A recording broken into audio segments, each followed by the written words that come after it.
Kasi pala residences. So guys, tuturuan ko kayo kung paano gumamit ng elevator, makinig mabuti. So una, dito nyo yung open sesame button. So It's my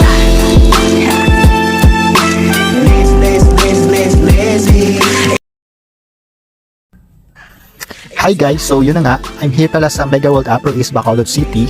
And guys, take note. Kakaiba yung masasabi ko dito. Bakit? Kasi makikita nyo dito guys yung most beautiful McDonald's with world's first dessert station on train. Actually, it is extension of the refurbished century-old train o BMMC here sa Mega World with 34 hectares yung lapad ng Mega World.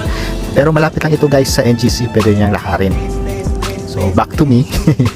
So nakikita nyo guys, nagdalakad-lakad na ako, picture-picture, sightseeing, tapos pauwi na.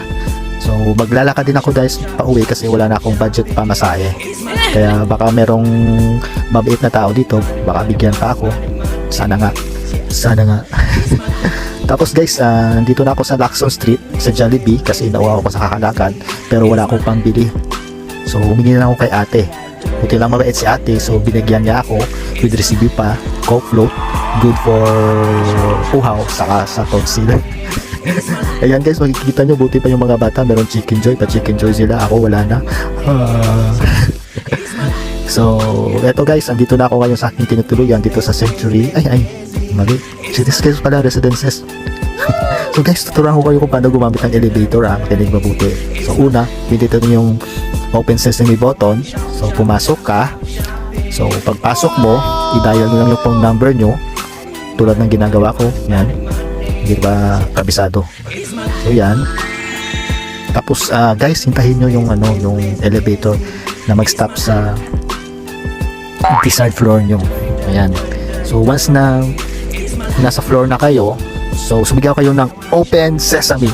So ma-open yung yung door. Yan.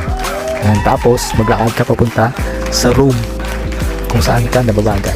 So gamitin mo yung susi, ipasok mo, tapos turn left, turn right, turn left, turn right para ma-open mo. Tapos yun, pumasok ka na at saka matulog, saka sabihin yung good night guys, bye bye.